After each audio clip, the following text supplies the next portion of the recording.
விருதுநகர் மாவட்டம் கல்விக்கு எப்பொழுதுமே ஒரு சிறந்த மாவட்டமாக அதிக அளவில் மாணவர்கள் தேர்ச்சி அடையக்கூடிய ஒரு மாவட்டமாக இருந்துட்டு இருக்கு. கடந்த சில ஆண்டுகளாகவே என்ன மாதிரியான சூழல் அதற்கு காரணம்? விருதுநகர் பொறுத்தளவு அங்கு கல்வியினுடைய தரம், அரசு பள்ளிகளினுடைய கல்வியின் தரம் எந்த அளவுக்கு மேம்படுத்தப்பட்டிருக்கு? இந்த தொகுப்பில் பார்க்கலாம். விருதுநகர் கல்விக்கண் திறந்த பெருந்தலைவர் காமராஜ் பிறந்த ஊர். இந்த மாவட்டம்தான் கடந்த 10ஆம் வகுப்பு மற்றும் 12ஆம் வகுப்பு பொதுத் தேர்வுகளில் மாணவர் தேர்ச்சி சதவீதத்தில் மாநிலத்தில் முதலிடம் பிடித்தது. அது மட்டுமல்ல, அரசு பள்ளிகளின் மாணவர்கள் தேர்ச்சி சதவீதத்தில் மாநிலத்தில் 12ஆம் வகுப்பில் முதலிடத்தையும் 10ஆம் வகுப்பு தேர்வில் கன்னியாகுமரி மாவட்டத்திற்கு அடுத்தபடியாக 2வது இடத்தையும் பிடித்தது. 2001ஆம் ஆண்டிற்கு பிறகு இரு கல்வி ஆண்டுகளை தவிர மற்ற ஆண்டுகளில் 12ஆம் வகுப்பு தேர்வில் தேர்ச்சி சதவீதத்தில் மாநில அளவில் முதலிடத்தை விருதுநகர் மாவட்டமே பெற்று வந்துள்ளது.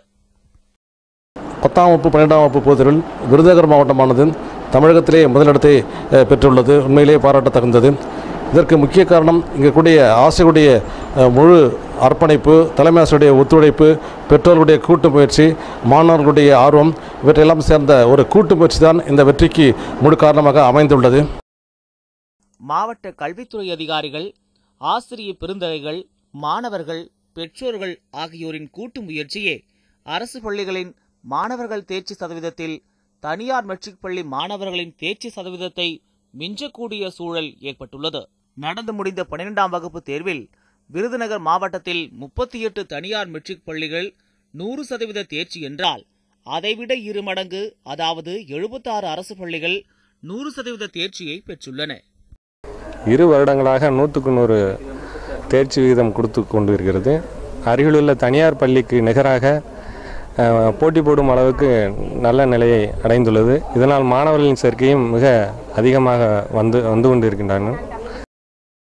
விருதுநகரில் அரசு பள்ளிகளில் மாணவரின் சேர்க்கை கடந்த 10 வருடங்களாகவே குறையவில்லை என கூறுகின்றனர் அரசு பள்ளி ஆசிரியர்கள். வகுப்பறைகளை அதிகரித்து ஆசிரியர்களையும் அதிகரிக்க வேண்டுமென தன்னம்பிக்கையுடன் கூறுகின்றனர் அவர்கள். ஸ்மார்ட் வகுப்பு ஏற்படுத்தி கொடுத்து அதற்குண்டான உபகரணங்கள், கம்ப்யூட்டர்கள் என அரசு பள்ளிகளை நவீனப்படுத்த அரசு முயற்சிக்க வேண்டும் என்பது அவர்களது கோரிக்கையாக உள்ளது. இந்த நிறைய அஃபிஷியல் ஒர்க் பண்ணுறதுக்கு இன்னும் எக்ஸ்ட்ராவாக நிறைய உதவியாளர்களை நியமித்தால் நன்றாக இருக்கும். கணினி ஆசிரியர்கள், இந்த பாடத்திற்காக கணினி ஆசிரியர்களும் எங்களுக்கு தேவைப்படுகிறார்கள். இப்படி எல்லா இதுலேயும் நிரந்தரமாக ஆசிரியர்கள் நியமிக்கப்பட்டால் எங்களுக்கு மிகவும் பிரயோஜனமாக இருக்கும். அதேபோல மாணவர்களின் பன்முகத்திறனை ஊக்குவிக்கும் விதமாக யோகா, கராத்தே, கைத்தொழில் பயிற்சி உள்ளிட்ட தனித்திறமைகளை வளர்க்க தேவையான பயிற்சி வகுப்புகளையும் அரசு பள்ளிகளில் ஏற்படுத்தி தர வேண்டும் என்பது இங்கு பணிபுரியும் ஆசிரியர்களின் ஆவலாக உள்ளது. தங்களது கோரிக்கைகளை அரசு நிறைவேற்றும் பட்சத்தில் தனியார் பள்ளிகளை விட தரத்திலும் சுற்றுப்புற சுகாதாரத்திலும் கல்வித்திறனிலும் அரசு பள்ளிகள் பிரகாசிக்கும் என்பது நிச்சயம். செய்திப்பிரிவு, நியூஸ் 7 தமிழ்.